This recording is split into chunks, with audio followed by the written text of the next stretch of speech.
Pakistan economy जो है बहुत बैड तरीके से परफॉर्म कर रही है।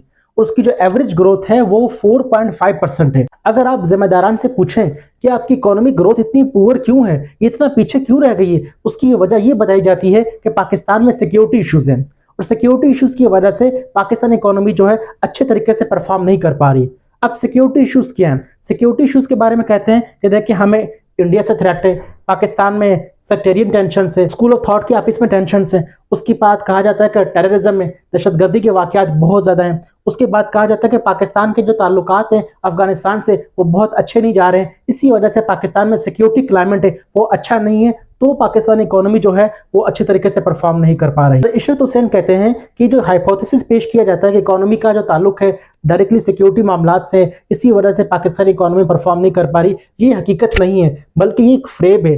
और कहा जाए ये डिसाइसिव फैक्टर है, ये तब भी गलत होगा क्योंकि पाकिस्तानी इकोनॉमी ने मौजूदा चैलेंजेस से बहुत बड़े चैलेंजेस को फेस किया है और उसमें अपनी इकोनॉमी की जो ग्रोथ थी वो एवरेज 6% पर मेंटेन की है। और वो कैसे था कि पाकिस्तान जब वजूद में आया था 1947 से 1990 तक 6% ग्रोथ को मेंटेन किया। सबसे पहला चैलेंज पाकिस्तान को फेस करना पड़ा वो था पॉलिटिकल क्राइसिस। वो कैसे हुआ था कि कायद की डेथ की वजह से पाकिस्तान में पॉलिटिकल लीडरशिप का वैक्यूम क्रिएट हो गया। उसके बाद 8 मिलियन रेफ्यूजीज को आपने अपनी इकोनॉमी में एब्जॉर्ब किया है, अपने मुल्क में उनको वेलकम किया है और वो आपकी पॉपुलेशन का 1/4 था, तो आपने उनको इजीली एडजस्ट किया है। उसके बाद फॉर्ट वार्स, आपने 48 की जंग लड़ी है, 56 की जंग लड़ी है, 71 की जंग लड़ी है। उन जंगों के बावजूद आपकी इकोनॉमी जो थी वो 6% में परफॉर्म कर रही थी।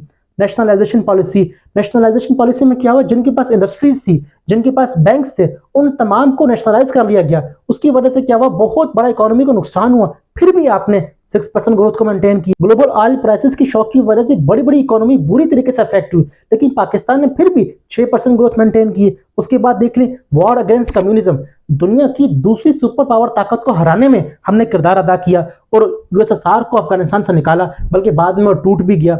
उसके बाद पाकिस्तान में सेक्टेरियन वायलेंस हो, ड्रग कल्चर हो, क्लैशनकोफ कल्चर हो, ये तो पहले भी था। यानी कि पहले के जो मसले थे ये मौजूदा मसलों से बड़े थे, लेकिन उसके बावजूद हमने अपनी इकोनॉमिक ग्रोथ को एवरेज 6% पर मेंटेन किया। तो इससे क्या साबित हुआ?